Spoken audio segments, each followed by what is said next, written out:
നമസ്കാരം. പകൽ വാർത്ത ആരംഭിക്കുന്നു. തലക്കെട്ടുകൾ നോക്കാം.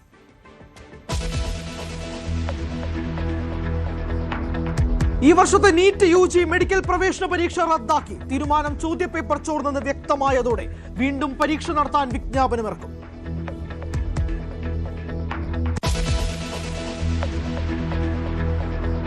എട്ട് ദിവസമായിട്ടും തീരുമാനമായില്ല. മുഖ്യമന്ത്രി ആരെന്നതിൽ ഡൽഹിയിൽ തിരക്കിട്ട ചർച്ചകൾ. തീരുമാനം വൈകിട്ടുണ്ടാകുമെന്ന് സൂചന. പ്രഖ്യാപനം വൈകുന്നത് വിജയത്തിന് മങ്ങലേൽപ്പിച്ചുവെന്ന് ചെറിയ മങ്ങലേറ്റിട്ടുണ്ട്. വൈകിയതും ഇതുമായി ബന്ധപ്പെട്ട തീരുമാനം അതൊക്കെ പരിഹരിച്ച് മുന്നോട്ട് പോകും.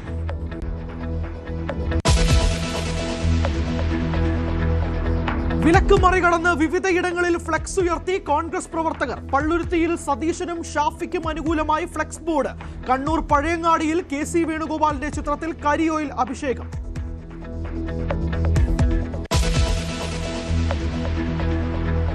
പിണറായി വിജയൻ പ്രതിപക്ഷ നേതാവായേക്കും. തീരുമാനം CPM സംസ്ഥാന സെക്രട്ടേറിയറ്റിലുണ്ടാകും. KN ബാലഗോപാൽ ഉപനേതാവായേക്കും. ഉപനേതൃ പദവിക്ക് CPI പരസ്യമായി അവകാശമുന്നയിച്ചതിൽ CPM-ന് അതൃപ്തി. തോൽവി വിലയിരുത്താൻ നാളെയും മറ്റന്നാളും സംസ്ഥാന കമ്മിറ്റിയും ചേരും.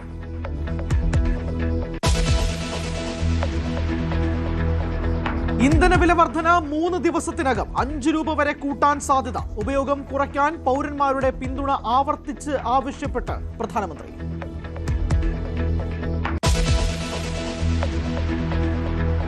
പശ്ചിമേഷ്യൻ സംഘർഷത്തിൽ അയവില്ല. അടുത്തയാഴ്ചത്തെ ഇറാൻ US ചർച്ച അനിശ്ചിതത്വത്തിൽ. ഇറാന് നേരെ കടുത്ത ഭീഷണിയുമായി ഡൊണാൾഡ് ട്രംപ്. വെടിനിർത്തൽ കരാർ അതീവ ഗുരുതരാവസ്ഥയിലെന്ന് മുന്നറിയിപ്പ്. US നിർദ്ദേശങ്ങളോട് ഇറാന്റെ പ്രതികരണം വിഡ്ഢിത്തമെന്ന് US പ്രസിഡന്റ്.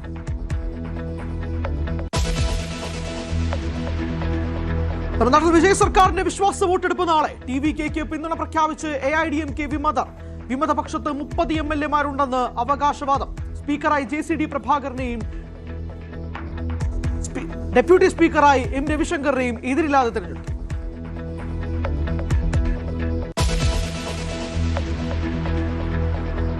ഭരണത്തുടക്കത്തിൽ മാസ് ഉത്തരവുമായി തമിഴ്നാട് മുഖ്യമന്ത്രി വിജയ്. വിദ്യാഭ്യാസ സ്ഥാപനങ്ങൾക്കും ആരാധനാലയങ്ങൾക്കും ബസ് സ്റ്റാൻഡിനും സമീപം മദ്യവിൽപ്പന വേണ്ട. 500 മീറ്റർ എന്ന ദൂരപരിധി ലംഘിച്ച 717 മദ്യശാലകൾക്ക് 2 ആഴ്ചയ്ക്കുള്ളിൽ പൂട്ടുവീഴും.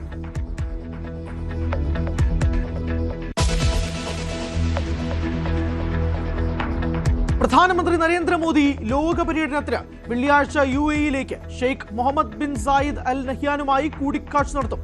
പര്യടനം 20 വരെ.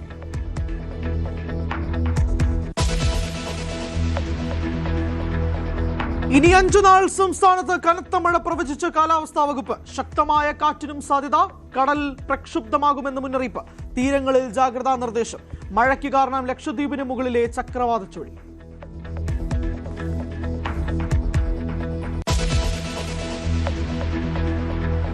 വിശദമായി നോക്കണം. ആദ്യം തന്നെ പ്രധാനപ്പെട്ട ഒരു വാർത്തയിലേക്കാണ്. മെയ് 3-ന് നടന്ന വിവാദ നീറ്റ് പരീക്ഷ റദ്ദാക്കി. ചോദ്യപേപ്പർ ചോർച്ച ആരോപണത്തെ തുടർന്നാണ് നടപടി. നാഷണൽ ടെസ്റ്റിംഗ് ഏജൻസി X വഴിയാണ് വിവരം പങ്കുവച്ചത്. പരീക്ഷ വീണ്ടും നടത്താനാണ് തീരുമാനം. പുതുക്കിയ തീയതി പിന്നീട് അറിയിക്കും. അജയ് സുധാ ബിജു ആണ് വിശദാംശങ്ങളുമായി ചേർന്നത്. അജയ്, നീറ്റ് അത്ര നീറ്റല്ല. 2024 സമാനമായ സാഹചര്യം. ഏകദേശം 24 ലക്ഷത്തോളം വിദ്യാർത്ഥികൾ എഴുതിയ പരീക്ഷയാണ്. കേരളത്തിൽ മാത്രം 1.5 ലക്ഷത്തിലധികം വിദ്യാർത്ഥികൾ എഴുതിയ പരീക്ഷ. അവരെല്ലാവരും വീണ്ടും പഠിക്കുക, എഴുതുക എന്ന് പറയുന്ന അവരെ സംബന്ധിച്ചിടത്തോളം ഏറ്റവും ദുർഘടമായ ഘട്ടം. ഡൽഹിയിൽ ഉൾപ്പെടെ വിദ്യാഭ്യാസ മന്ത്രിക്ക് വസതിയിൽ നേരെ മാർച്ച് നടക്കുന്ന സാഹചര്യം. ഏറ്റവും പുതിയ വിശദാംശങ്ങൾ എന്താണ്?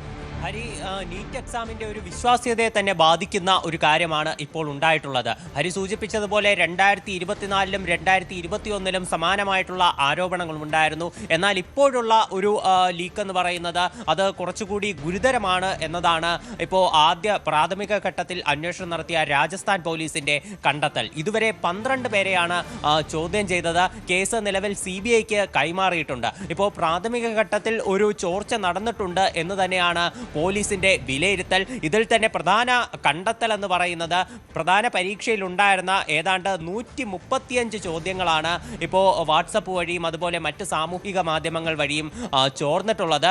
ഫിസിക്സ്, കെമിസ്ട്രി, ബോട്ടണി, സുവോളജി എന്നീ വിഷയങ്ങളിലുള്ള ചോദ്യങ്ങളാണ് പ്രധാനമായിട്ടും ചോർന്നത്. ഈ 410 ചോദ്യങ്ങളുള്ള ചോദ്യക്കടലാസിൽ ആകെ 180 ചോദ്യങ്ങളാണ് ഈ വിഷയങ്ങളിലായിട്ട് ഉണ്ടാവുക. ഈ 180 ചോദ്യങ്ങളിലെ 130 ചോദ്യങ്ങളും നേരത്തെ നേരത്തെ പ്രചരിപ്പിച്ച അതേപോലെ തന്നെയാണ് പ്രധാനപ്പെട്ട അതാണല്ലോ ചോദ്യം. ഈ മാതൃകാ ചോദ്യ പേപ്പർ അനുസരിച്ച് ഏകദേശം 600 മാർക്കിന്റെ ചോദ്യങ്ങളാണ്. ഇത് എവിടെ നിന്ന് വന്നു എന്നുള്ളത് ഞെട്ടിപ്പിക്കുന്ന കാര്യമല്ലേ? ഏറ്റവും പ്രധാനപ്പെട്ട പരീക്ഷയുടെ 600 മാർക്കിന്റെ മാതൃകാ ചോദ്യ പേപ്പർ ഉൾപ്പെടെ വരിക, അതേപടി വരിക എന്ന് പറയുമ്പോഴാണ് ഇതിന്റെ വിശ്വാസ്യത ചോദ്യം ചെയ്യപ്പെടുന്നത്. തീർച്ചയായിട്ടും ഈ 180 ചോദ്യങ്ങളിൽ എന്ന് പറഞ്ഞാൽ 45 ചോദ്യങ്ങൾ വീതമാണ് ഓരോ വിഷയങ്ങൾക്കുമുള്ളത്. അതായത് ഫിസിക്സിന്, കെമിസ്ട്രിക്ക്, ബോട്ടണിക്ക്, സുവോളജിക്ക് എല്ലാത്തിനും 45 ചോദ്യങ്ങൾ വീതം വരുന്നുണ്ട്. ഇതിൽ ഈ ചോദ്യങ്ങളിൽ അതായത് മൊത്തം 180 ചോദ്യങ്ങളാണ് വരുന്നത്. ഈ 180 ചോദ്യങ്ങളിലും 135 കറക്റ്റ് അതേപോലെ നേരത്തെ ചോർന്ന മാതൃകാ ചോദ്യ പേപ്പറിൽ ഉണ്ടായിരുന്നു. അപ്പോൾ ഇതിൽ തന്നെ ഒരു ഗുരുതരമായിട്ടുള്ള നിയമലംഘനം നടത്തിയതായിട്ടാണ് രാജസ്ഥാൻ പോലീസിന്റെ കണ്ടെത്തലുള്ളത്. ഇപ്പോൾ ഈ ഒരു കണ്ടെത്തലിനെ അടിസ്ഥാനമാക്കിയാണ് നിലവിൽ ഈ കേസ് CBIക്ക് കൈമാറിയതും അതുപോലെ തന്നെ ഇപ്പോൾ മെയ് 3 നടന്ന നീറ്റ് പരീക്ഷ അത് റദ്ദാക്കിക്കൊണ്ട് ഉത്തരവ് പുറത്തു വരികയും ചെയ്തിട്ടുള്ളത്. പുതുക്കിയ എക്സാമിന്റെ തീയതി അത് അറിയിച്ചിട്ടില്ല. ഉടൻ തന്നെ പുതുക്കിയ തീയതി പുറത്തുവിടും എന്നാണ് അറിയിച്ചിട്ടുള്ളത്. നാഷണൽ ടെസ്റ്റിംഗ് ഏജൻസിയാണ് ഇപ്പോൾ ഇത്തരമൊരു വിവരം X വഴി പങ്കുവച്ചിട്ടുള്ളത്. വിദ്യാർത്ഥികൾക്കായിട്ടുള്ള ചില നിർദ്ദേശങ്ങൾ കൂടി ഇപ്പോൾ NTA പങ്കുവച്ചിട്ടുണ്ട്. അതിൽ ഏറ്റവും പ്രധാനപ്പെട്ട കാര്യം ഈ പുതിയ പരീക്ഷയ്ക്ക് വേണ്ടി വിദ്യാർത്ഥികൾ വീണ്ടും രജിസ്ട്രേഷൻ ചെയ്യേണ്ടതില്ല എന്നൊരു അറിയിപ്പുണ്ട്. അതുപോലെ പഴയ എക്സാം സെന്ററുകൾ തന്നെ വിദ്യാർത്ഥികൾക്ക് അനുവദിക്കും എന്ന് ഉണ്ട്. അതുപോലെ ഇനി മുൻപ് ഇപ്പോൾ അടച്ച പരീക്ഷാ ഫീസ് അത് നിങ്ങൾക്ക് വിദ്യാർത്ഥികൾക്ക് വേണ്ടി അത് റീഫണ്ട് ചെയ്യപ്പെടും. ഇനി കൂടുതൽ പൈസ അടയ്ക്കേണ്ട കാര്യമില്ല എന്നും NTA ഒരു അറിയിപ്പായിട്ട് നൽകുന്നുണ്ട്. അതുപോലെ ഇനി പുതുക്കിയ എക്സാമിന് വേണ്ടിയിട്ടുള്ള ഹാൾ ടിക്കറ്റുകളുടെ വിതരണവും ഉടൻ തന്നെ ആരംഭിക്കും എന്നുള്ള ഒരു അറിയിപ്പ് കൂടിയുണ്ട്. ഉടൻ തന്നെ ഇതിന് വേണ്ടിയിട്ടുള്ള നടപടികളും സ്വീകരിക്കും. അപ്പോൾ ഈ ഹാൾ ടിക്കറ്റ് ഉടൻ തന്നെ ഓൺലൈനായിട്ട് ലഭ്യമാകും. അപ്പോൾ ഇതായിരിക്കും ഇനി അടുത്ത പരീക്ഷയ്ക്ക് വേണ്ടി ഉപയോഗിക്കേണ്ടത്. ഈ പുതുക്കിയ തീയതി എന്തായാലും ഇപ്പോൾ നിലവിൽ പുറത്തു വന്നിട്ടുള്ള ഓർഡറിൽ പുതുക്കിയ തീയതി അറിയിച്ചിട്ടില്ല. അത് ഉടൻ തന്നെ അടുത്ത അപ്ഡേറ്റുകളിൽ അറിയിക്കുമെന്നാണ് ഒരു വിവരമുള്ളത്. ഇപ്പോൾ ഈ കേസുമായിട്ട് ബന്ധപ്പെട്ടിട്ടുള്ള കാര്യങ്ങൾ നോക്കുകയാണെങ്കിൽ നേരത്തെ സൂചിപ്പിച്ചതുപോലെ 12 പേരെ മാത്രമേ ചോദ്യം ചെയ്തിട്ടുള്ളൂ. ഇനി CBIക്ക് കൈമാറുന്നതോടുകൂടി ഇതിന്റെ കൂടുതൽ ചുരുളുകൾ അഴിയുമെന്ന് നമുക്ക് പ്രതീക്ഷിക്കാം.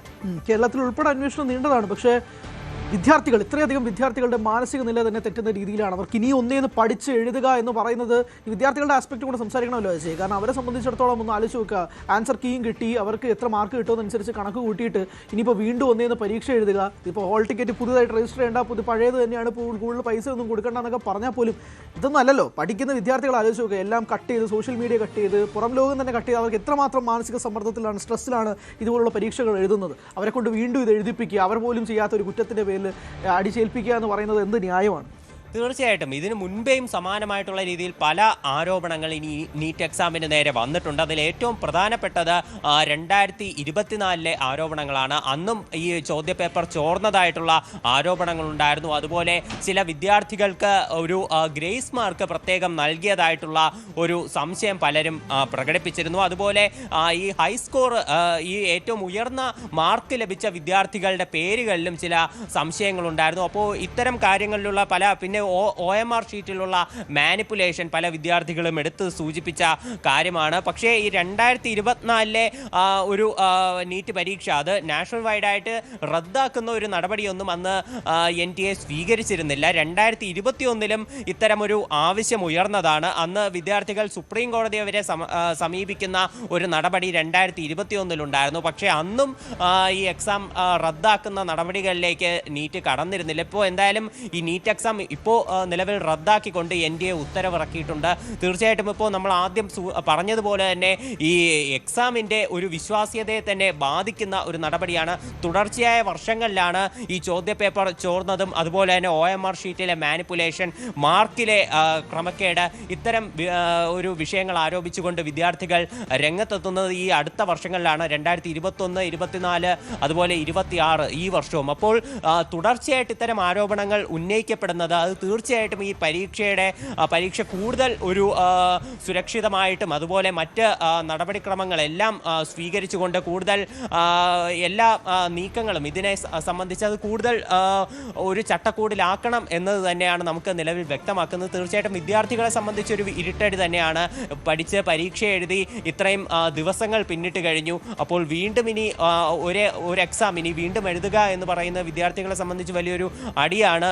ഒരുപാട് പേർ ഈ മെഡിക്കൽ സീറ്റും അതുപോലെ എഞ്ചിനീയറിംഗ് സീറ്റും എല്ലാം സ്വപ്നം കണ്ട് ദിവസങ്ങളോളം ഉറക്കമുളച്ചിരുന്ന് പഠിച്ച് പരീക്ഷ എഴുതി അതെല്ലാം ഒരു ദിവസം കൊണ്ട് പാഴായി പോകുന്നു എന്നുള്ള ഒരു അറിയിപ്പ്. അത് എല്ലാവർക്കും അത് തീർച്ചയായിട്ടും ഒരു വലിയ മാനസിക പ്രയാസം തന്നെയാണ്.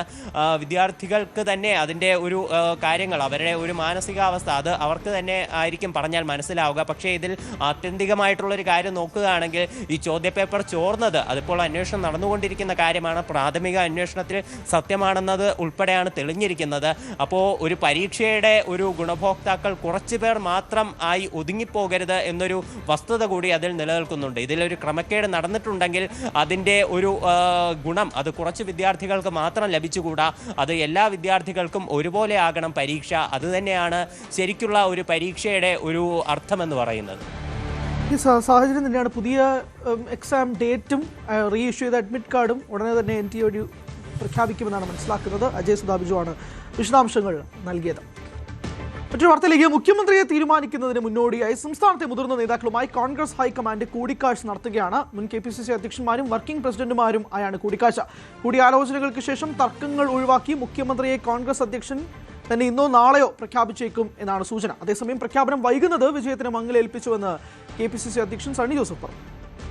കോൺഗ്രസ് പാർലമെന്ററി പാർട്ടി ലീഡർ സംബന്ധിച്ച ചർച്ചകൾ ഡൽഹിയിൽ തുടരുകയാണെന്ന് നിങ്ങളെപ്പോലെ ഞാനും മനസ്സിലാക്കുന്നു.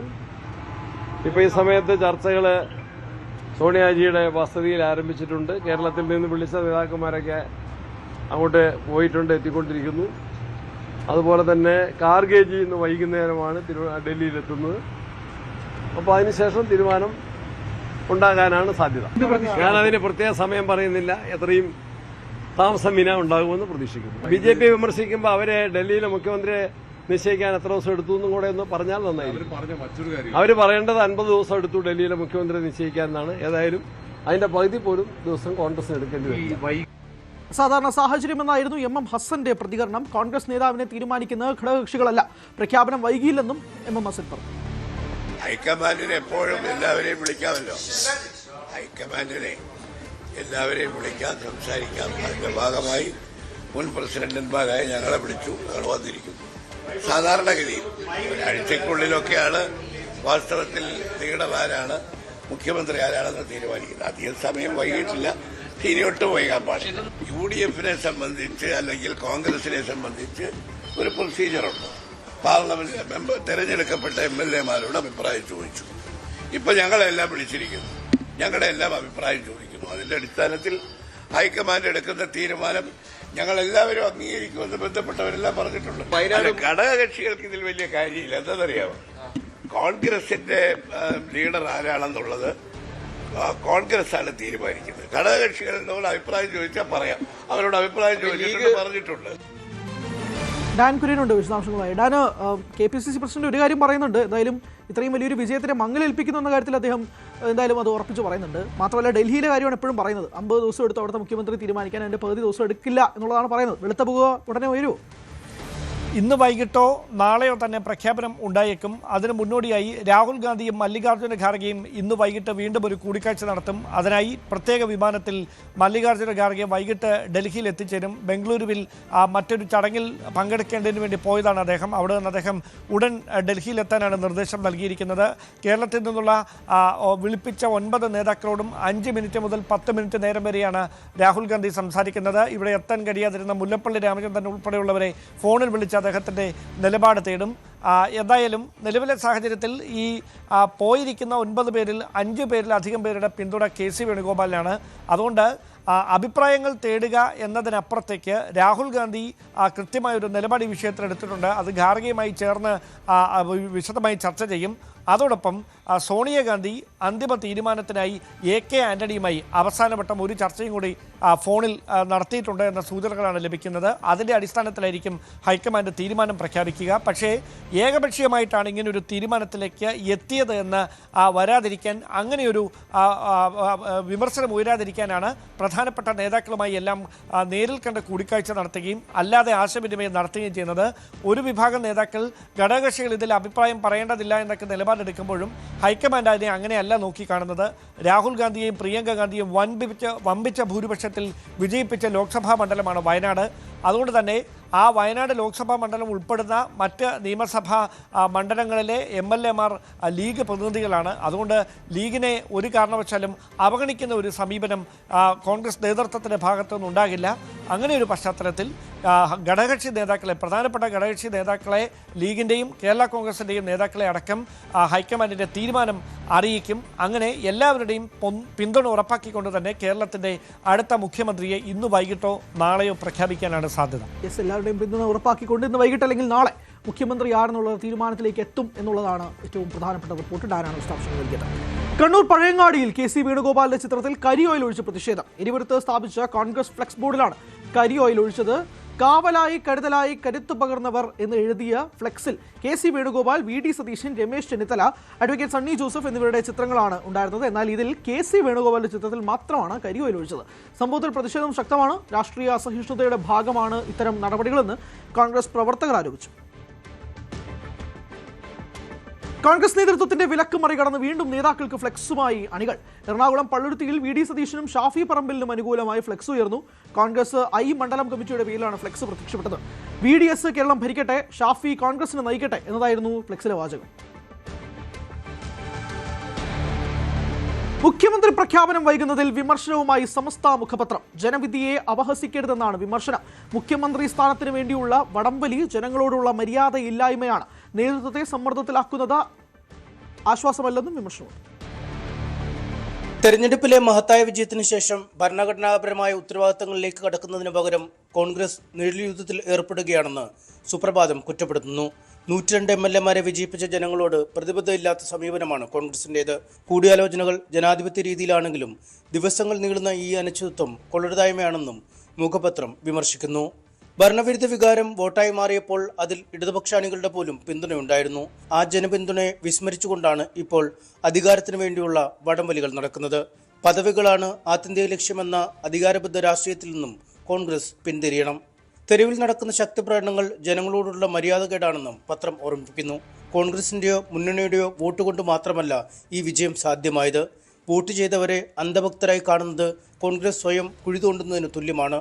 അധികാരത്തിന് വേണ്ടിയുള്ള ഈ ആഭ്യന്തര കലഹം മതേതര ശക്തികളെ ദുർബലപ്പെടുത്തുമെന്നും ഇത് വർഗീയ വിദ്വേഷ ശക്തികൾക്ക് വളരാൻ അവസരമൊരുക്കുമെന്ന മുന്നറിയിപ്പോടെയാണ് മുഖപത്രം അവസാനിക്കുന്നത്. ന്യൂസ് 18 കോഴിക്കോട്. പ്രതിപക്ഷ നേതാവായി പിണറായി വിജയനെ ഇന്ന് CPM സംസ്ഥാന സെക്രട്ടേറിയറ്റ് തീരുമാനിച്ചേക്കും. ഉപനേതാവായി KN ബാലഗോപാലും വരും. തെരഞ്ഞെടുപ്പ് ഫലം വിലയിരുത്താൻ നാളെയും മറ്റന്നാളുമായി CPM സംസ്ഥാന സമിതിയും ചേരുന്നുണ്ട്. പ്രതിപക്ഷ ഉപനേതാവ് പദവി CPIക്ക് നൽകേണ്ടെന്നാണ് CPM-ലെ ധാരണ. പരസ്യമായ ആവശ്യം ഉന്നയിച്ച CPI നീക്കത്തിൽ CPM-ന് കടുത്ത അതൃപ്തിയുണ്ട്. പിണറായി വിജയൻ പ്രതിപക്ഷ നേതൃസ്ഥാനത്തേക്ക് വരാതിരിക്കാൻ രണ്ട് സാധ്യതകളാണുള്ളത്. ഒന്നുകിൽ പിണറായി തന്നെ താൻ അതിന് തയ്യാറല്ല, തനിക്കതിന് താല്പര്യമില്ല എന്ന പാർട്ടി നേതൃത്വത്തെ അറിയിക്കണം, അല്ലെങ്കിൽ അതിശക്തമായ എതിർപ്പ് സംസ്ഥാന സെക്രട്ടേറിയറ്റിലും സംസ്ഥാന സമിതിയിലും ഉയർന്നു വരണം.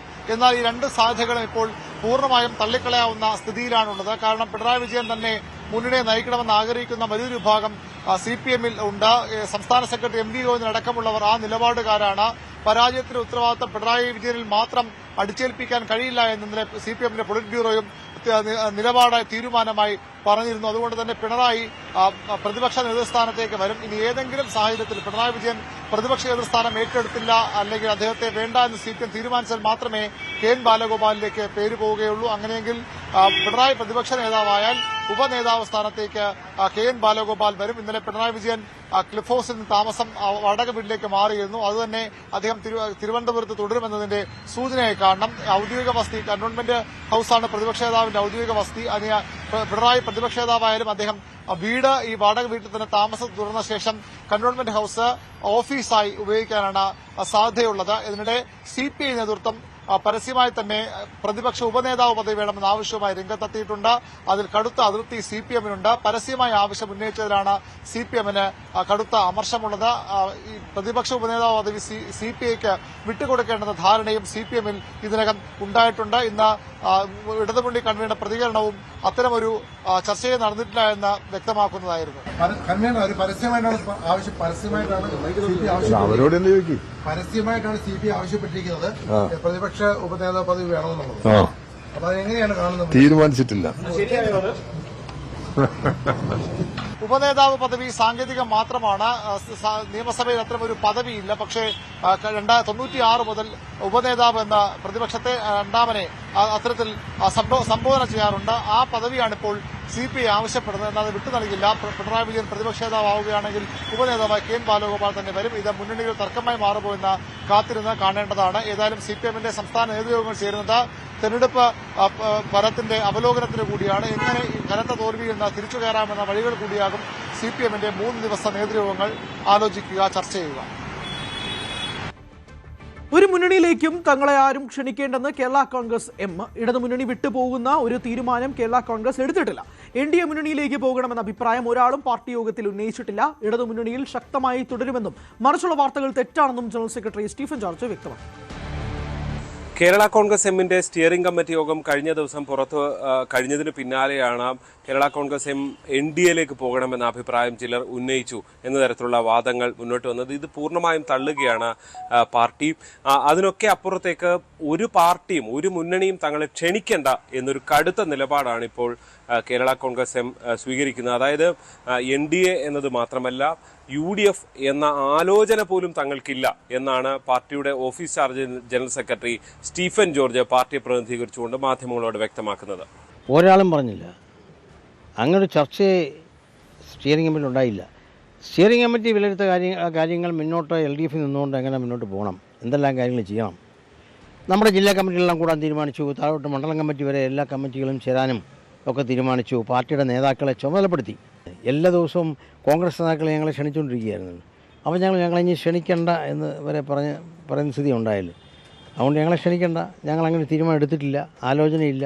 അതായത് കേരള കോൺഗ്രസ് എം സമ്പൂർണ്ണ പരാജയം ഈ തെരഞ്ഞെടുപ്പിൽ നേരിട്ടതോടെ ഇനി ഒരു കാത്തിരിപ്പിനില്ലാതെ ഒരു UDF പ്രവേശനത്തിലേക്കൊക്കെ പോകാനുള്ള സാധ്യതയാണുള്ളത്. ചില നേതാക്കൾക്കെങ്കിലും NDA എന്ന അഭിപ്രായം ആ പാർട്ടിയിലുണ്ട് എന്നുള്ളത് വസ്തുതയാണ്. പക്ഷേ UDF ആണ് വലിയ സാധ്യത എന്ന നിലയിലേക്ക് അങ്ങോട്ടേക്ക് പോകും എന്നതായിരുന്നു അഭിപ്രായം.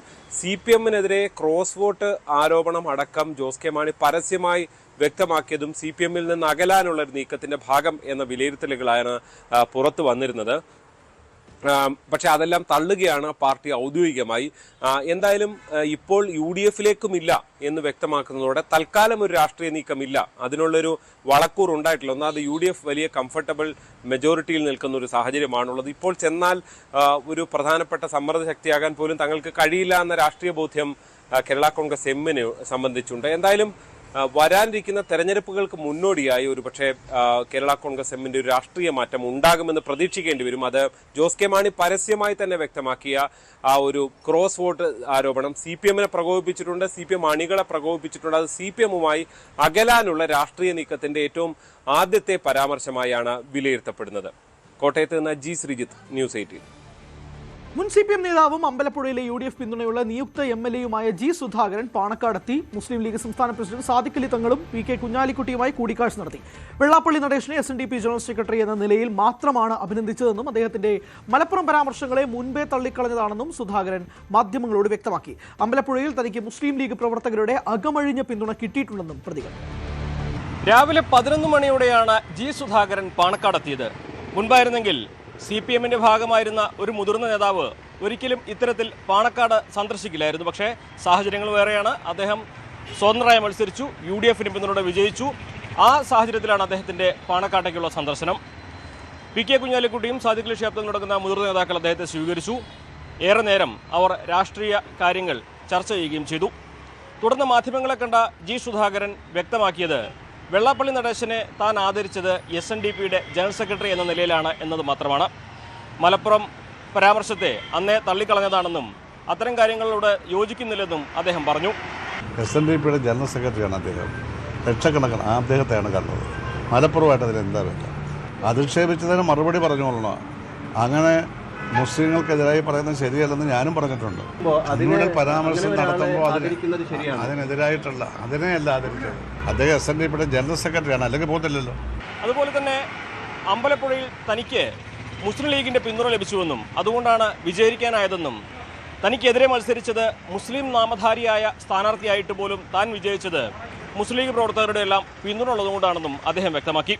അമ്പലപ്പുഴ ഇലക്ഷനിൽ അവർ രണ്ടുപേരും തങ്ങൾ സാഹിബും അതുപോലെ തന്നെ കുഞ്ഞാലിക്കുട്ടി സാഹിബും അവിടെ വിളിക്കുകയും പലതവണ വിളിക്കുകയും നമ്മുടെ ലീഗിൻ്റെ ജില്ലാ പ്രസിഡന്റാണ് നസീർ, അദ്ദേഹത്തെയൊക്കെ വിളിച്ച് ഉഷാറാക്കി അങ്ങനെ വലിയൊരു മെജോറിറ്റിക്ക് അവിടെ ജയിക്കാൻ പറ്റിയത് ഈ കുടുംബത്തിൻ്റെയും ഇവരുടെയും പിന്തുണ വളരെ വലുതാണ്. നന്ദി പറയണമെന്ന് തോന്നി ഇവിടെ വന്നു. ഞാൻ ആദ്യമായിട്ടാണ് ഇവിടേക്ക് വരുന്നത്. എന്നാണെങ്കിലും ജി സുധാകരൻ്റെ സന്ദർശനത്തിൽ രാഷ്ട്രീയമായിട്ടുള്ള പല നീക്കുപോക്കുകളും അല്ലെങ്കിൽ ചർച്ചകളും ഇനിയും ഉണ്ടാകാനുള്ള സാധ്യതയുണ്ട്. പ്രത്യേകിച്ച് UDFിൻ്റെ മുഖ്യമന്ത്രി ആരാണെന്ന് അറിയാത്ത സാഹചര്യത്തിൽ, കോൺഗ്രസിൻ്റെ ചർച്ചകൾ എങ്ങും എത്താത്ത സാഹചര്യത്തിൽ ലീഗ് അവരുടെ പ്രതിഷേധം നേരത്തെ തന്നെ വ്യക്തമാക്കിയിരുന്നു. VD സതീശനെ പിന്തുണയ്ക്കുന്നതാണ് ലീഗ് നിലപാടെന്ന് അവർ പറഞ്ഞിരുന്നതാണ്. ജി സുധാകരനുമായി അവർ ഇക്കാര്യങ്ങളും ചർച്ച ചെയ്യാനുള്ള സാധ്യത തന്നെയാണ് കാണുന്നത്. അങ്ങനെയാണെങ്കിൽ ലീഗ് നിലപാടിന് ജി സുധാകരന് പിന്തുണയുണ്ടാകുമോ? ഇത് രാഷ്ട്രീയമായിട്ട് നാളെ ഏതെല്ലാം വഴിത്തിരിവുകളിലേക്ക് പോകുമെന്നുള്ളതൊക്കെ കണ്ടു തന്നെ അറിയേണ്ടതാണ്. അഖിലോട് പറയൊപ്പം CV Anumod, news 18. Petrol diesel വില 3 ദിവസത്തിനുള്ളിൽ വർദ്ധിക്കുമെന്ന് റിപ്പോർട്ട്. ലിറ്ററിന് 4 മുതൽ 5 രൂപ വരെ കൂട്ടാനാണ് സാധ്യത. LPGക്ക് 40 മുതൽ 50 രൂപ വരെ ഉയർന്നേക്കും. 60 ദിവസത്തേക്കുള്ള കരുതൽ ശേഖരമുണ്ടെന്നും ഇന്ധന പ്രതിസന്ധി ഇല്ലെന്നും കേന്ദ്ര പ്രതിരോധ മന്ത്രാലയം അറിയിച്ചു. യുദ്ധം തുടങ്ങി 10 ആഴ്ചക്കിടെ നഷ്ടം 1 ലക്ഷം കോടിയെന്ന് എണ്ണ കമ്പനികൾ. നഷ്ടക്കണക്കുകൾ ചൂണ്ടിക്കാട്ടിയുള്ള എണ്ണ കമ്പനികളുടെ സമ്മർദ്ദത്തിന് കേന്ദ്ര സർക്കാർ വഴങ്ങിയേക്കും. മെയ് 15 മുൻപ് പെട്രോൾ ഡീസൽ വില ഉയർത്തുമെന്നാണ് പുറത്തുവരുന്ന റിപ്പോർട്ടുകൾ. പെട്രോൾ ഡീസൽ ലിറ്ററിന് 4 മുതൽ 5 രൂപ വരെ കൂട്ടിയേക്കും. രാജ്യത്ത് നിലവിൽ ഇന്ധനക്ഷാമമില്ലെന്ന് കേന്ദ്ര സർക്കാർ അറിയിച്ചു. 60 ദിവസത്തേക്കുള്ള ക്രൂഡ് ഓയിലും പ്രകൃതിവാതകവും കരുതൽ ശേഖരമുണ്ട്. 45 ദിവസത്തേക്കുള്ള പാചകവാതകവും സ്റ്റോക്കുണ്ട്. കഴിഞ്ഞ 3 ദിവസങ്ങളിലായി 1.26 കോടി LPG സിലിണ്ടർ വിതരണം ചെയ്തു. എന്നാൽ യുദ്ധം തുടരുന്ന സാഹചര്യത്തിൽ ഇന്ധന പ്രതിസന്ധി മുന്നിൽ കണ്ട് കരുതൽ വേണം. ഇന്ധന ഉപയോഗത്തിൽ സ്വയം നിയന്ത്രണം വേണമെന്ന നിർദ്ദേശം ഇന്നലെ ഗുജറാത്തിലും പ്രധാനമന്ത്രി ആവർത്തിച്ചു. पेट्रोल डीजल का संयम से इस्तेमाल करना। साथियों, हमें पेट्रोल डीजल का उपयोग कम करना होगा। शहरों में जहां मेट्रो है वहां हम तय करें कि हम मेट्रो का ही उपयोग करेंगे, ज्यादा से ज्यादा मेट्रो में ही जाएंगे। अगर कार में ही जाना जरूरी है तो फिर कार पूल करने का प्रयास करें। News desk, news 18. ഇന്ത്യൻ രൂപയുടെ മൂല്യം ചരിത്രത്തിലെ ഏറ്റവും താഴ്ന്ന നിരക്കിൽ ഇന്ന് 35 പൈസ ഇടിഞ്ഞ് ഡോളറിനെതിരെയുള്ള മൂല്യം 95.63 കഴിഞ്ഞ ദിവസം രേഖപ്പെടുത്തിയ 95.57 ആയിരുന്നു ഇതുവരെയുള്ള ഏറ്റവും താഴ്ന്ന നിരക്ക്. പിന്നാലെ ഇന്ന് വിപണി സജീവമായതോടെ മൂല്യം വീണ്ടും താഴേക്ക് പോവുകയായിരുന്നു. ഓഹരി വിപണിയിലും വലിയ നഷ്ടമാണ് നേരിടുന്നത്. സെൻസെക്സ് 700 പോയിന്റ് ഇടിഞ്ഞു. പശ്ചിമേഷ്യൻ സംഘർഷം പരിഹാരമാകാതെ തുടരുന്നതാണ് ഇന്ത്യൻ വിപണിയിലും വലിയ നഷ്ടമുണ്ടാക്കിയത്. സമാധാന ചർച്ചകൾ പാളിയതിനു പിന്നാലെ ഇറാന് നേരെ കടുത്ത ഭീഷണിയുമായി US പ്രസിഡന്റ് ഡൊണാൾഡ് ട്രംപ്. വെടിനിർത്തൽ കരാറ് അതീവ ഗുരുതരാവസ്ഥയിലെന്ന് മുന്നറിയിപ്പ്. കാര്യങ്ങൾ ശുഭകരമായി പര്യവസാനിക്കാൻ 1% സാധ്യത മാത്രമേ ഉള്ളൂ. ഇറാന്റെ പ്രതികരണം വിഡ്ഢിത്തമാണെന്നും വായിച്ച് പൂർത്തിയാക്കാൻ പോലും നിന്നില്ലെന്നും ട്രംപ് മാധ്യമങ്ങളോട് പറഞ്ഞു. Unbelievably weak, I would say. I would call it the weakest right now. After reading that piece of garbage they sent us, I didn't even finish reading it. They said, I'm not going to waste my time reading it. I would say it's one of the weakest right now. It's on life support. They understand. These are all medical people. Dr. Oz, life support is not a good thing. Do you agree? Bad prognostic. I would say the ceasefire is on massive life support, where the doctor walks in and says, sir, your loved one has approximately a 1% chance. അടുത്തയാഴ്ച നടക്കാനിരുന്ന Iran US ചർച്ചയുടെ കാര്യത്തിലും അനിശ്ചിതത്വം തുടരുന്നു. ട്രംപിന്റെ Chinese സന്ദർശനത്തിന് ശേഷം മാത്രം തുടർ നീക്കങ്ങൾ ഉണ്ടാകാനാണ് സാധ്യത. പശ്ചിമേഷ്യൻ സംഘർഷങ്ങൾക്ക് ഉടനെങ്ങും ഒരു പരിഹാരം ഉണ്ടാകില്ല എന്ന് മാത്രമല്ല, അത് കൂടുതൽ വഷളാകാൻ സാധ്യതയുണ്ടെന്നതാണ് ട്രംപിന്റെ പുതിയ പ്രതികരണം കാണുമ്പോൾ നമുക്ക് മനസ്സിലാകുന്നത്. കഴിഞ്ഞ ദിവസം ഓവൽ ഓഫീസിൽ വെച്ച് മാധ്യമങ്ങളോട് പ്രതികരിച്ചപ്പോഴാണ് ഈ പശ്ചിമേഷ്യൻ സംഘർഷത്തിൽ ട്രംപ് തന്റെ ഏറ്റവും പുതിയ നിലപാട് വ്യക്തമാക്കിയത്. അതിൽ ട്രംപ് പറയുന്നത് ഇറാൻ തനിക്ക് മുന്നിൽ സമർപ്പിച്ചിരുന്ന നിർദ്ദേശങ്ങൾ പൂർണ്ണമായി വായിച്ചു നോക്കാതെ താൻ അത് തള്ളിക്കളയുകയായിരുന്നു. ഇതിന്റെ ആദ്യ ഭാഗം വായിച്ചപ്പോൾ തന്നെ അത് വെറും വേസ്റ്റ് ആണെന്ന് തനിക്ക് ഇറാനിക്ക് മനസ്സിലായി. അതുകൊണ്ട് അത് പൂർണ്ണമായി താനിപ്പോൾ തള്ളിക്കളഞ്ഞു. ഇത് അവിശ്വസനീയമായിട്ടുള്ള രീതിയിൽ വെറും ദുർബലമായിട്ടുള്ള ഒരു കരാറാണ് എന്നാണ് ട്രംപ് പറഞ്ഞിട്ടുള്ളത്. മാത്രമല്ല ഇറാനുമായിട്ടുള്ള സമാധാന കരാർ അത് ഒരു ഗുരുതരാവസ്ഥയിലാണെന്നും ട്രംപ് പറഞ്ഞിട്ടുണ്ട്. അതായത് ഓവൽ ഓഫീസിൽ വെച്ച് ഒരു മെറ്റേണൽ ഹെൽത്ത് കെയറിന്റെ ഒരു പരിപാടി നടക്കുകയായിരുന്നു. അപ്പോൾ അവിടെ വെച്ചായിരുന്നു അദ്ദേഹത്തിന്റെ പ്രതികരണം. അതുകൊണ്ട് തന്നെ ഡോക്ടർമാരുടെ ഭാഷയിൽ കുറച്ച് പരിഹാസ രൂപേണയാണ് ട്രംപ് ഇറാന്റെ കാര്യം പരാമർശിച്ചത്. അതായത് ഇറാന്റെ വെടിനിർത്തൽ കരാർ ഒരു പേഷ്യന്റ് ആണെന്ന് കണക്കാക്കിയാൽ ആ വെടിനിർത്തൽ കരാർ ഇപ്പോൾ ഈ ജീവൻ രക്ഷാ ഉപകരണങ്ങളുടെ സഹായത്തോടെയാണ് പ്രവർത്തിച്ചു വരുന്നത്. ഈ രോഗി അത് ജീവനോടെ ഇരിക്കാൻ 1% പോലും സാധ്യതയില്ല എന്നാണ് ട്രംപ് സൂചിപ്പിച്ചത്. അതായത് ഇതിന്റെ അർത്ഥം ഇറാനുമായിട്ടുള്ള ഒരു സമാധാനം അത് ശുഭകരമായിട്ട് പര്യവസാനിക്കാൻ സാധ്യത വളരെയധികം കുറവാണ്. 1% പോലും സാധ്യതയില്ല എന്ന് തന്നെയാണ് ട്രംപ് വ്യക്തമാക്കുന്നത്. ഇറാനെതിരെ വലിയൊരു ഭീഷണി കൂടി ഇതിൽ ഒളിഞ്ഞിരിപ്പുണ്ട്. അതായത് വെടിനിർത്തൽ കരാർ ഗുരുതരാവസ്ഥയിലാണ് എന്നാണ് ട്രംപ് പറഞ്ഞിട്ടുള്ളത്. അതായത് ഏത് നിമിഷം വേണമെങ്കിലും ഒരു ആക്രമണം ആരംഭിച്ചേക്കാമെന്നും ഇതിൽ അർത്ഥമുണ്ട്. അടുത്ത ആഴ്ച പാകിസ്ഥാനിൽ വെച്ച് ഇറാനും അമേരിക്കയ്ക്കും ഇടയിലെ ഒരു ചർച്ചകൾ നടക്കാനിരിക്കുകയായിരുന്നു. അപ്പോൾ അതിനിടെയാണ് ട്രംപിന്റെ ഇത്തരം പരാമർശങ്ങൾ കൂടി വന്നിരിക്കുന്നത്. അപ്പോൾ ഈ ചർച്ചയുടെ കാര്യവും ഇപ്പോൾ ഒരു അനിശ്ചിതത്വത്തിലാണ്. ട്രംപിന്റെ ചൈനീസ് സന്ദർശനത്തിന് ശേഷം മാത്രമേ ഇനി എന്തെങ്കിലും പറയാനാകൂ. ഈ വ്യാഴം വെള്ളി ദിവസങ്ങളിലാണ് ട്രംപ് ചൈനയിലെത്തി പ്രസിഡന്റ് ഷീ ജിൻ പിങ്ങുമായിട്ട് ചർച്ചകൾ നടത്തുക. ഈ പശ്ചിമേഷ്യൻ സംഘർഷം ആരംഭിച്ചതിന് ശേഷം ഇറാന് ഏറ്റവും വലിയ പിന്തുണ നൽകുന്ന ഒരു രാജ്യമായിരുന്നു ചൈന. ഇറാന്റെ വലിയൊരു സാമ്പത്തിക സ്രോതസ് കൂടിയാണ് അവർ. അതുകൊണ്ട് തന്നെ ഇറാന് നൽകുന്ന ഒരു സഹായങ്ങൾ പിൻവലിക്കണം എന്ന് ട്രംപ് ചൈനയോട് ആവശ്യപ്പെടാനുള്ള സാഹചര്യമുണ്ട്. അതുപോലെ തന്നെ ഈ സംഘർഷം അവസാനിപ്പിക്കാൻ മധ്യസ്ഥത വഹിക്കാം എന്നുള്ള വാഗ്ദാനം ചൈന അമേരിക്കയോട് നടത്താനും ഒരു സാഹചര്യമുണ്ട്. അതുപോലെ അമേരിക്ക ഇപ്പോൾ പുതുതായി മുന്നോട്ട് വയ്ക്കുന്ന ഭീഷണികൾക്ക് ഇറാന്റെ ഭാഗത്ത് നിന്നും കൃത്യമായിട്ടുള്ള മറുപടികൾ വരുന്നത് നമുക്ക് കാണാനാകും. ഇറാന്റെ വിദേശകാര്യ വക്താവായിട്ടുള്ള ഇസ്മായിൽ ബഗയി പറയുന്നത് ഇറാൻ ഹോർമുസ് കടലെടുക്കിന്റെ കാര്യത്തിൽ ഉൾപ്പെടെ വ്യക്തമായ നിലപാടാണ് എടുത്തത്. എന്നാൽ US മുന്നോട്ട് വയ്ക്കുന്ന നിലപാടുകൾ തങ്ങൾക്ക് അംഗീകരിക്കാനാകില്ല. ഇറാനോട് കീഴടങ്ങണം എന്നുള്ള ഒരു ആവശ്യമാണ് US പറയുന്നത്. അപ്പോൾ കീഴടങ്ങുന്ന രീതിയിൽ US മുന്നോട്ട് വയ്ക്കുന്ന ഒരു ഉപാധികൾ അത് ഒരിക്കലും സ്വീകാര്യമല്ല എന്നാണ് ഇസ്മായിൽ ബഗയി വ്യക്തമാക്കിയിരിക്കുന്നത്. അതുപോലെ ഇറാന്റെ പാർലമെന്റ് സ്പീക്കറായിട്ടുള്ള മുഹമ്മദ് ബാഖർ കാലിബാഫ് എന്തെങ്കിലും തരത്തിലുള്ള ആക്രമണങ്ങൾ US-ന്റെ ഭാഗത്തു നിന്നുണ്ടായാൽ ഇറാൻ തിരിച്ചടി നൽകാൻ സജ്ജമാണെന്ന് അറിയിക്കുകയും ചെയ്തിട്ടുണ്ട്. പിന്നെ ഒമാൻ ഇപ്പോൾ ഒരു നിലപാടെടുത്തിരിക്കുന്നത് ഈ ഹോർമുസ് കടലെടുക്കിൽ കുടുങ്ങിക്കിടക്കുന്ന കപ്പലുകളെ എത്രയും വേഗം മേഖലയിൽ നിന്ന് മോചിപ്പിക്കണം, അത് അവർക്കൊരു സ്വതന്ത്ര യാത്ര ഉറപ്പാക്കണം എന്നുള്ള ഒരു കാര്യമാണ്. ഒരു ഇന്റർനാഷണൽ മാരിടൈം ഓർഗനൈസേഷന്റെ മീറ്റിംഗിലാണ് ഇത്തരമൊരു നിലപാട് ഒമാൻ വ്യക്തമാക്കിയത്. അപ്പോൾ അതും ആ ഒരു ഒമാന്റെ നിലപാട് കൂടി ഇക്കാര്യത്തിൽ വന്നതോടെ ഇറാനും അമേരിക്കയും ഹോർമുസ് വിഷയത്തിൽ കൂടുതൽ സമ്മർദ്ദത്തിലാവുകയും ചെയ്യുന്നുണ്ട്. AIADMK പിളർപ്പിലേക്ക് എടപ്പാടി പളനിസ്വാമിയോടുള്ള വിയോജിപ്പ് പരസ്യമാക്കി മുതിർന്ന നേതാവ് CV ഷൺമുഖത്തിന്റെ നേതൃത്വത്തിൽ വിമത MLA-മാർ തമിഴക വെട്ടിക്കഴകത്തിന് പിന്തുണ പ്രഖ്യാപിച്ചു. DMK പിന്തുണയോടെ മുഖ്യമന്ത്രിയാകാൻ EPS ശ്രമിച്ചെന്നും ആ നീക്കം ഞെട്ടിച്ചെന്നും വിമതർ തുറന്നടിച്ചു. തമിഴ്നാട് നിയമസഭാ സ്പീക്കറായി JCD പ്രഭാകറും ഡെപ്യൂട്ടി സ്പീക്കറായി M രവിശങ്കറും എതിരില്ലാതെ തിരഞ്ഞെടുക്കപ്പെട്ടു. തമിഴകത്ത് സഭാതലത്തിലെ ഭൂരിപക്ഷം രാഷ്ട്രീയ ചർച്ചകളിൽ സജീവമായിരിക്കെ AIADMK-യിലെ പടലപ്പിണക്കങ്ങൾ മറനീക്കി പുറത്ത്. മുൻ മന്ത്രിയും മുതിർന്ന നേതാവുമായ CV ഷൺമുഖം, SP വേലുമണി എന്നിവരുടെ നേതൃത്വത്തിൽ വിമത MLA-മാർ TVK-ക്ക് പിന്തുണ പ്രഖ്യാപിച്ചു. AIADMK-യുടെ 47 MLA-മാരിൽ 30 പേർ വിമതപക്ഷത്തുണ്ടെന്നാണ് അവകാശവാദം. ചിരവൈരികളായ DMK-യുടെ പിന്തുണയോടെ സർക്കാരുണ്ടാക്കി മുഖ്യമന്ത്രിയാവാൻ എടപ്പാടി പളനിസ്വാമി ശ്രമം നടത്തിയെന്നും ഇത് ഞെട്ടിച്ചെന്നുമാണ് വിമർശനം. പാർട്ടി പിളർത്താനില്ലെന്നും ജനറൽ കൗൺസിൽ യോഗം വിളിച്ചു ചേർക്കണമെന്നും SP വേലുമണി ആവശ്യപ്പെട്ടു. Some proposal which is against our principle, basic principle of our party, to align with the DMK, we are not, our legislative parties and party men are against to that proposal. We opposed. So, and our legislative party in the meeting, we take a decision.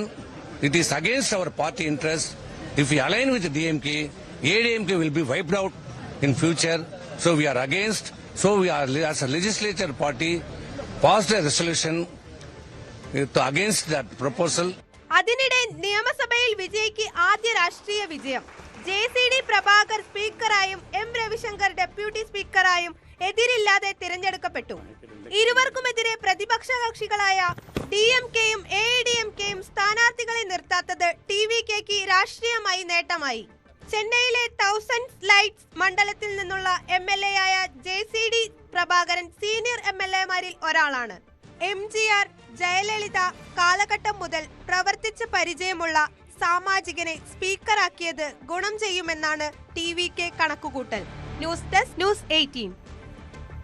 തമിഴ്നാട്ടിൽ 717 മദ്യശാലകൾ അടച്ചുപൂട്ടും. വിദ്യാഭ്യാസ സ്ഥാപനങ്ങൾ, ആരാധനാലയങ്ങൾ, bus stand എന്നിവിടങ്ങളിൽ നിന്ന് 500 metre പരിധിക്കുള്ളിൽ പ്രവർത്തിക്കുന്ന ടാസ്മാക് മദ്യശാലകളാണ് പൂട്ടുന്നത്. മുഖ്യമന്ത്രി വിജയുടെ നിർദ്ദേശപ്രകാരമാണ് നടപടി. 2 ആഴ്ചയ്ക്കുള്ളിൽ പൂട്ടണമെന്നാണ് ഉത്തരവ്. ആരാധനാലയങ്ങൾക്ക് 500 മീറ്റർ പരിധിക്കുള്ളിൽ 276 മദ്യശാലകളും വിദ്യാഭ്യാസ സ്ഥാപനങ്ങളുടെ ചുറ്റുവട്ടത്ത് 186 എണ്ണവും ബസ് ടെർമിനലുകൾക്ക് സമീപം 255 മദ്യശാലകളും പ്രവർത്തിക്കുന്നതായി കണ്ടെത്തിയിരുന്നു. ഇവയാണ് പൂട്ടുന്നത്. മദ്യശാലകൾ പൂട്ടിയ ശേഷം സമീപത്തെ ഔട്ട്ലെറ്റുകളിലെ തിരക്ക് നിരീക്ഷിക്കണമെന്നും നിർദ്ദേശമുണ്ട്. മദ്യശാലകൾ അടച്ചുപൂട്ടാനുള്ള തീരുമാനത്തെ AIDMK MLA SP വേലുമണി അഭിനന്ദിച്ചു. സംസ്ഥാനത്ത് മദ്യ ബ്രാൻഡുകളുടെ വില കുറച്ചു. ഓൾഡ് മൊങ്ക്, ഓഫീസേഴ്സ് ചോയ്സ്, ലേമൗണ്ട് റം അടക്കം ബ്രാൻഡുകൾക്കാണ് വില കുറഞ്ഞത്. 1/2 ലിറ്ററിന് 10 രൂപ മുതൽ 50 രൂപ വരെയാണ് വില കുറച്ചത്. ചില ബ്രാൻഡുകൾക്ക് മാത്രമാണ് വില കുറഞ്ഞത്. മദ്യം വിതരണം ചെയ്യുന്ന കമ്പനികൾ വില കുറയ്ക്കാൻ തീരുമാനിച്ചതിന്റെ അടിസ്ഥാനത്തിലാണ് നടപടി. കൂടുതൽ വിറ്റുവരവുള്ള ബ്രാൻഡുകൾക്കും ആനുപാതികമായി വില കുറഞ്ഞിട്ടുണ്ട്. 50-ലധികം ബ്രാൻഡുകൾക്ക് വിലക്കുറവ് ബാധകമാകും. പുതുക്കിയ വില ഇന്ന് പ്രാബല്യത്തിൽ വന്നു. കൃഷിവകുപ്പ് കോൺഗ്രസ് ഏറ്റെടുക്കണമെന്ന് കർഷക കോൺഗ്രസ്. ചെറുകിട പാർട്ടികൾക്ക് കൃഷിവകുപ്പ് കൊടുക്കരുത്. ആവശ്യം കോൺഗ്രസ് നേതൃത്വത്തെ അറിയിക്കുമെന്ന് കർഷക കോൺഗ്രസ് സംസ്ഥാന വൈസ് പ്രസിഡന്റ് ശിവരാജൻ മാത്തൂർ പറഞ്ഞു. ഒരു നിർദ്ദേശം ഞങ്ങൾക്ക് പറയാനുണ്ട്. ഗവൺമെന്റ് രൂപീകരിക്കുമ്പോൾ ഒരു പ്രധാനപ്പെട്ട വകുപ്പ് കൃഷി വകുപ്പാണ്.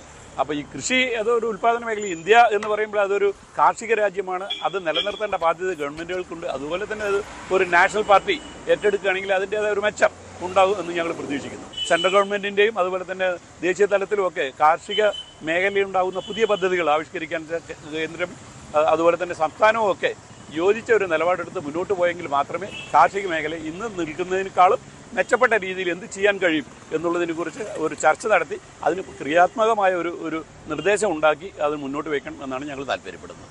അതേസമയം കൃഷി വകുപ്പ് തങ്ങൾക്ക് വേണമെന്നാണ് കേരള കോൺഗ്രസ് ആവശ്യപ്പെട്ടത്.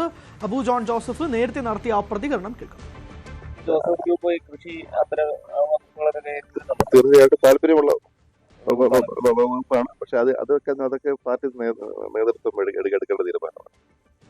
കാവൽ മുഖ്യമന്ത്രിയായി തുടരുന്നതിനിടെ ക്ലിഫ് ഹൗസ് ഒഴിഞ്ഞ് പിണറായി വിജയൻ. തിരുവനന്തപുരം ബേക്കറി ജംഗ്ഷനിൽ വത്സല നഴ്സിംഗ് ഹോമിന് സമീപത്തെ വാടക വീട്ടിലേക്കാണ് താമസം മാറിയത്. ഡൽഹിയിൽ പോളിറ്റ് ബ്യൂറോ യോഗം കഴിഞ്ഞ് പിണറായി ഇങ്ങോട്ടേക്കാണ് എത്തിയത്. ഇന്നലെ തന്നെ ക്ലിഫ് ഹൗസിലെ വീട്ടു സാധനങ്ങളും ഇങ്ങോട്ട് മാറ്റിയിരുന്നു. VV report. പിണറായി വിജയന്റെ പുതിയ വാടക വസതിയാണത്. 10 വർഷം അദ്ദേഹം ക്ലിഫ് ഹൗസിലായിരുന്നു മുഖ്യമന്ത്രി നിലയിൽ താമസിച്ചത്. അതിനുശേഷം അദ്ദേഹം ഇവിടേക്ക് മാറുകയാണ്. പ്രതിപക്ഷ നേതൃസ്ഥാനത്തേക്ക് പിണറായി വരുമെന്ന അഭ്യൂഹങ്ങളുണ്ട്, ചർച്ചകളുണ്ട്. അതിന് ഒരുപക്ഷെ അതുവരെയാകാം അദ്ദേഹം ഇവിടെ താമസിക്കുക. ഇതിനു മുമ്പ് മുഖ്യമന്ത്രിയാകുന്നതിന് മുമ്പ് അദ്ദേഹം ദീർഘനാൾ CPMന്റെ സംസ്ഥാന സെക്രട്ടറി, 18 വർഷത്തോളം CPMന്റെ സംസ്ഥാന സെക്രട്ടറി ആയിരുന്ന കാലയളവിൽ AKG സെന്ററിന് എതിർവശത്തുള്ള സംസ്ഥാന സെക്രട്ടറി അംഗങ്ങൾക്കുള്ള ഫ്ളാറ്റിലാണ് 17 വർഷം താമസിച്ചത്. അതിനുശേഷമാണ് അദ്ദേഹം മുഖ്യമന്ത്രി നിലയിൽ ക്ലിഫ് ഹൗസിലേക്ക് മാറുന്നത്. ഇവിടെ അദ്ദേഹം ഈ വാടക വീട്ടിലേക്ക് വരുമ്പോൾ അദ്ദേഹത്തിനൊപ്പം ഡൽഹിയിൽ നിന്ന് തന്നെ CPMന്റെ സംസ്ഥാന സെക്രട്ടറി കൂടിയായ MV ഗോവിന്ദൻ അടക്കമുള്ള നേതാക്കളുണ്ടായിരുന്നു.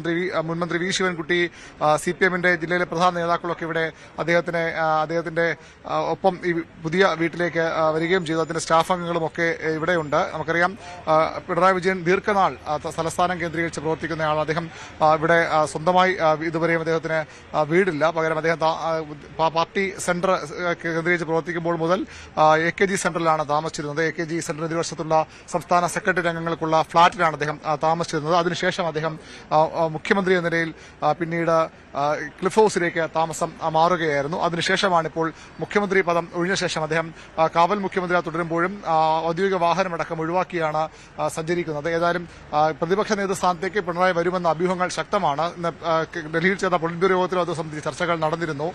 നാളെ CPMന്റെ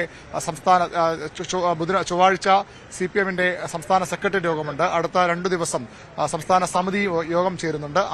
ആ യോഗങ്ങളിൽ ഒരുപക്ഷെ ആരാകും കേരളത്തിന്റെ പ്രതിപക്ഷ നേതാവ് എന്ന കാര്യത്തിൽ തീരുമാനമുണ്ടാകും, ധാരണയുണ്ടാകും. അങ്ങനെയെങ്കിൽ പിണറായി വിജയൻ പ്രതിപക്ഷ നേതാവുകയാണ് അദ്ദേഹം കന്റോൺമെന്റ് ഹൌസിലേക്ക്, ഔദ്യോഗിക വസതിയായ കന്റോൺമെന്റ് ഹൌസിലേക്ക് താമസം മാറും. അതുവരെയാകും അദ്ദേഹം ഇവിടെ തുടരുക. ഏതായാലും അദ്ദേഹത്തിന്റെ കുടുംബാംഗങ്ങളും ഒക്കെ ഇവിടെ ഉണ്ട്. മുഹമ്മദ് റിയാസ് അടക്കമുള്ളവർ ഈ വീട്ടിലാകും താമസിക്കുമെന്ന് നമുക്കറിയാൻ കഴിയുന്നത്. തിരുവനന്തപുരത്ത് റിസർവ് ബാങ്കിന് പിൻവശത്തുള്ള പാരീസ് റോഡിലാണ് പിണറായിയുടെ പുതിയ വസതി. ഏതായാലും ഇന്ന് അദ്ദേഹം ഡൽഹിയിൽ നേരെ ഇവിടേക്കാണ് എത്തിച്ചേർന്നത്.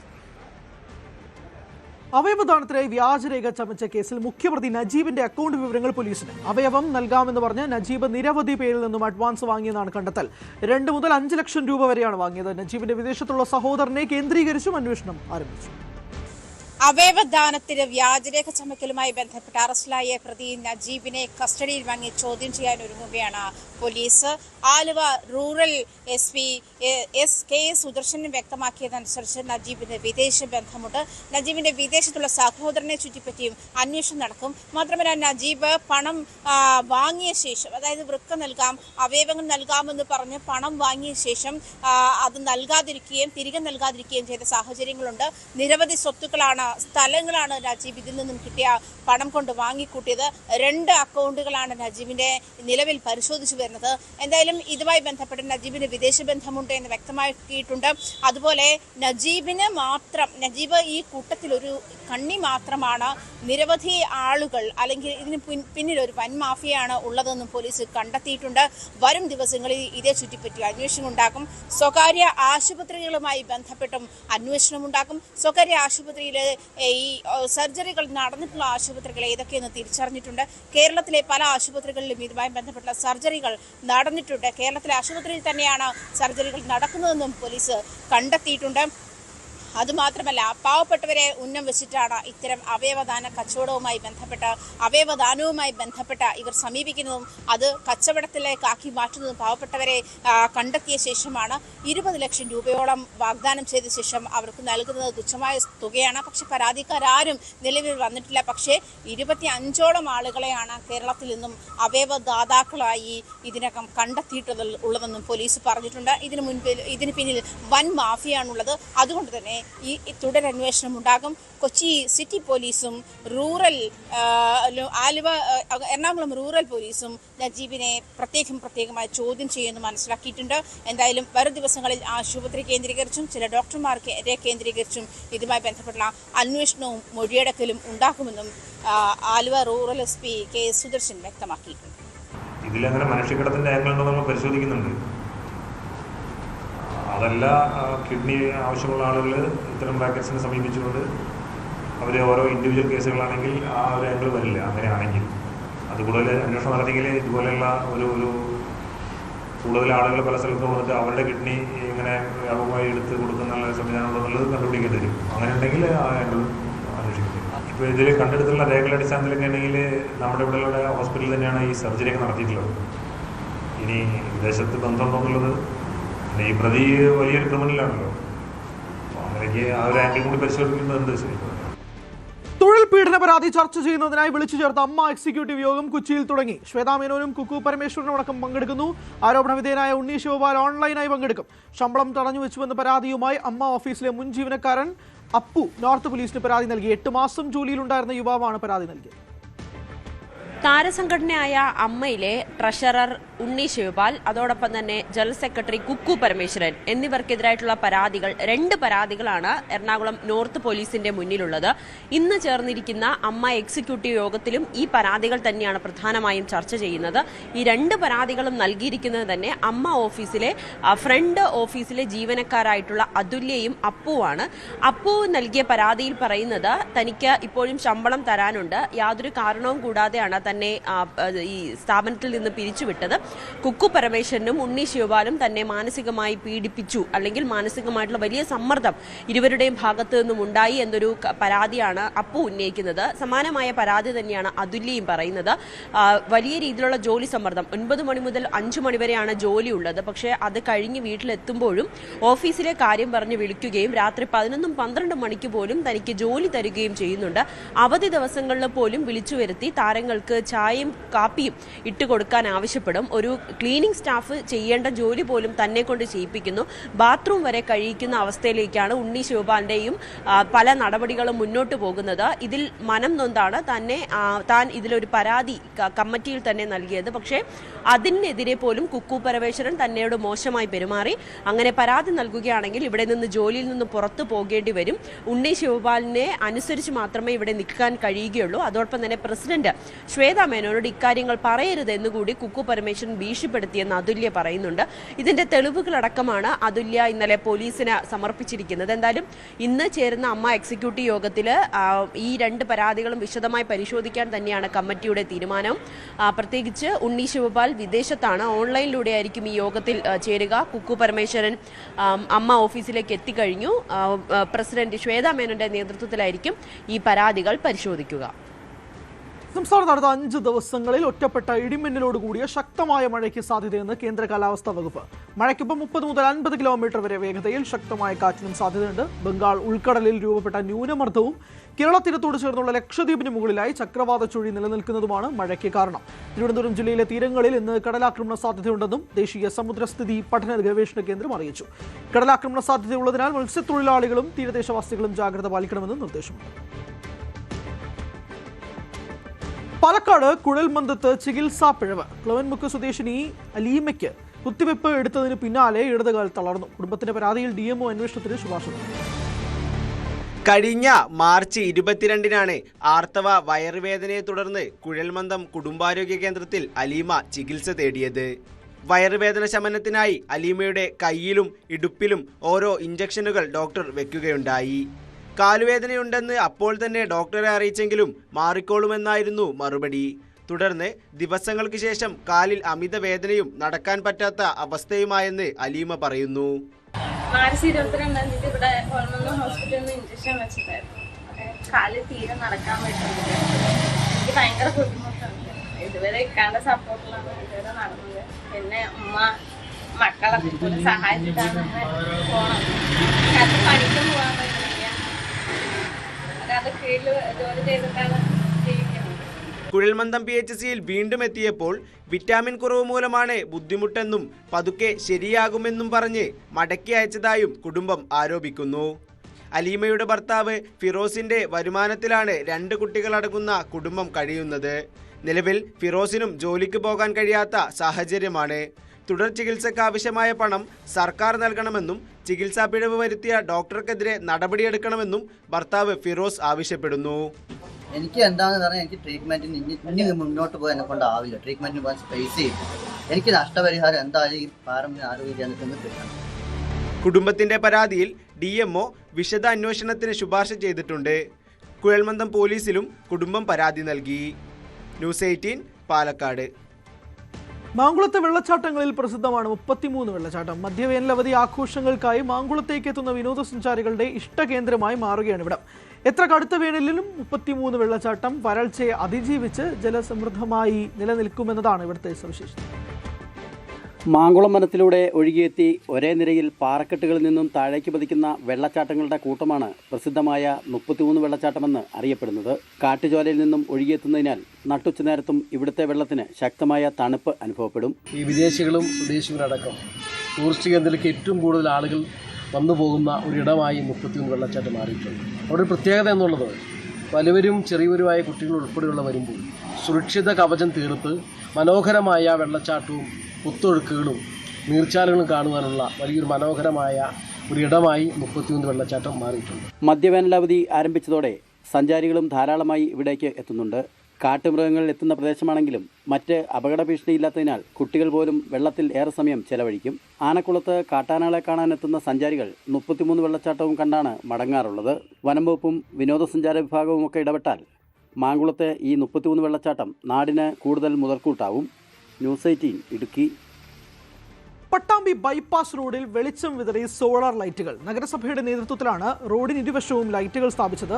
ഇതോടെ പ്രദേശത്തെ മാലിന്യം തള്ളലിനും മറ്റ് സാമൂഹ്യ വിരുദ്ധ പ്രവർത്തനങ്ങൾക്കും പരിഹാരമാകുമെന്നാണ് പ്രതീക്ഷ. പട്ടാമ്പിക്കാരുടെ ഏറെ കാലത്തെ ആവശ്യമായിരുന്നു ബൈപ്പാസ് റോഡ് എന്നത്. യാത്രാ സൗകര്യത്തിനായാണ് റോഡ് നിർമ്മിച്ചതെങ്കിലും ഇപ്പോൾ പട്ടാമ്പി നഗരത്തിലെ പ്രഭാത സവാരിക്കാരുടെയും ഒഴിവുനേരങ്ങൾ ചിലവഴിക്കുന്നവരുടെയും ഇഷ്ടകേന്ദ്രമായി ഈ റോഡ് മാറിയിട്ടുണ്ട്. പതിറ്റാണ്ടുകൾക്ക് മുമ്പ് നിർമ്മാണം കഴിഞ്ഞ പാത അടുത്ത കാലത്താണ് കോൺക്രീറ്റ് ചെയ്ത് ഇന്റർലോക്ക് കട്ട വിരിച്ചും നവീകരിച്ചത്. ഇതോടുകൂടി നിരവധി പേരാണ് ഈ പാതയെ ആശ്രയിക്കുന്നത്. എന്നാൽ വെളിച്ചമില്ലാത്തതിനാൽ രാത്രികാലങ്ങളിൽ മാലിന്യം തള്ളുന്ന കേന്ദ്രമായും സാമൂഹ്യവിരുദ്ധരുടെ താവളമായും ബൈപ്പാസ് റോഡ് മാറി. ഈ സാഹചര്യത്തിലാണ് പട്ടാമ്പി നഗരസഭയുടെ നേതൃത്വത്തിൽ ബൈപ്പാസ് റോഡിൽ സോളാർ ലൈറ്റുകൾ സ്ഥാപിച്ചത്. പട്ടാമ്പി നഗരത്തിലെ നഗരസഭയ്ക്ക് വിട്ടുകിട്ടിയ സ്ഥാപനങ്ങൾ ഉൾപ്പെടെയുള്ള അതുപോലെ തന്നെ ടൗണിലെ ലൈറ്റുകൾ ഉൾപ്പെടെ നവീകരിക്കുന്നതിന് വേണ്ടി കേന്ദ്ര സർക്കാർ 6.5 കോടി രൂപ അനുവദിച്ചിട്ടുണ്ട്. ആ അനുവദിച്ച പണം ഉപയോഗിച്ചുകൊണ്ട് പട്ടാമ്പി മത്സ്യ മാർക്കറ്റ്, പട്ടാമ്പി ഗവൺമെൻറ് ആശുപത്രി ഉൾപ്പെടെയുള്ള വിട്ടുകിട്ടിയ സ്ഥാപനങ്ങളൊക്കെ സോളാറാക്കുകയും ബാക്കി പണം ഉപയോഗിച്ചുകൊണ്ട് 3 ഫുട്ബോൾ ഗ്രൗണ്ടുകൾ ഫ്ലഡ് ലൈറ്റ് ആക്കി ഇപ്പോൾ പട്ടാമ്പി ബൈപ്പാസ് റോഡ് 2 സൈഡിലും ലൈറ്റുകൾ സ്ഥാപിച്ചിട്ടുണ്ട്. പട്ടാമ്പി ടൗണിലെ റോഡ് പ്രവൃത്തി പൂർത്തീകരിക്കുന്നതോടുകൂടി സ്ട്രീറ്റ് ലൈറ്റുകളും സോളാറാക്കുന്നതിന് വേണ്ടിയാണ് തീരുമാനിച്ചിട്ടുള്ളത്. റോഡിന്റെ ആരംഭം മുതൽ പെരുമുടിയൂർ റോഡുമായി ബന്ധിപ്പിക്കുന്ന നവീകരിച്ച ഭാഗത്ത് ഇരുവശത്തുമായി സോളാർ ലൈറ്റുകൾ പ്രകാശിക്കുന്നുണ്ട്. രാത്രി നല്ല വെളിച്ചമുള്ളതിനാൽ യാത്രക്കാർക്ക് വലിയ ആശ്വാസമായി. അതോടൊപ്പം പാതയിലുണ്ടായിരുന്ന മാലിന്യം തള്ളലിനും സാമൂഹ്യവിരുദ്ധ പ്രവർത്തനങ്ങൾക്കും തടയിടാൻ കഴിയുമെന്നാണ് പ്രതീക്ഷ. News 18 Pattambi.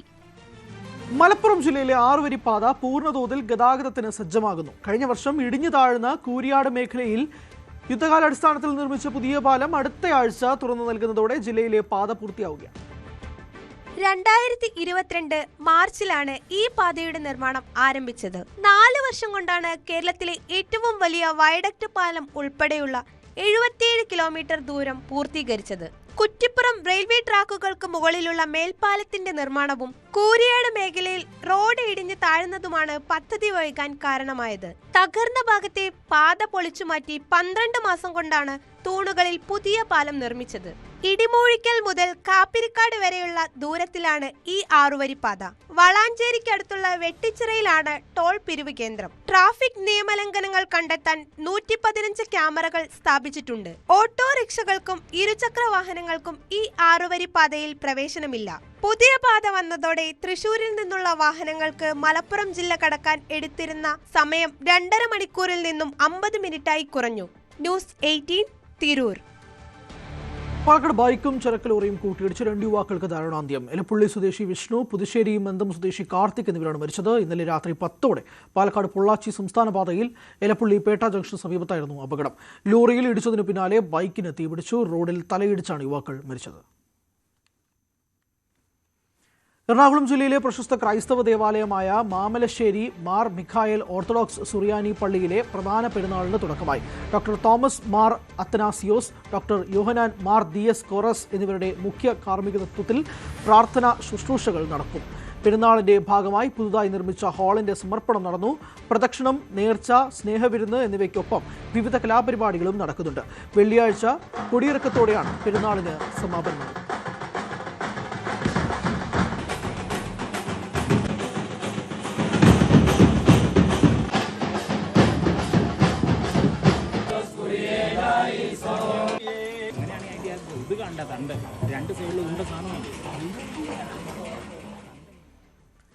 Kochi Kinder hospital മാതൃദിനത്തോടനുബന്ധിച്ച് സംഘടിപ്പിച്ച ഗർഭിണികൾക്കായുള്ള ഫാഷൻ ഷോ കോൺടെസ്റ്റ് കിൻഡർ താരാട്ടഴക് സീസൺ 5-ൽ കൊച്ചി സ്വദേശിനി ശരണ്യ സതീശൻ ജേതാവായി. വർണ്ണാഭമായ ചടങ്ങിൽ പ്രശസ്ത സിനിമാ താരം അമല പോൾ, ഭർത്താവ് ജഗത് ദേശായി, കുഞ്ഞ് ഇലൈ എന്നിവർ അതിഥികളായി. 7ാം മാസം ഗർഭിണിയായ ശരണ്യ സതീശൻ 1ാം സമ്മാനമായ 2.5 ലക്ഷം രൂപയുടെ പുരസ്കാരം ഏറ്റുവാങ്ങി.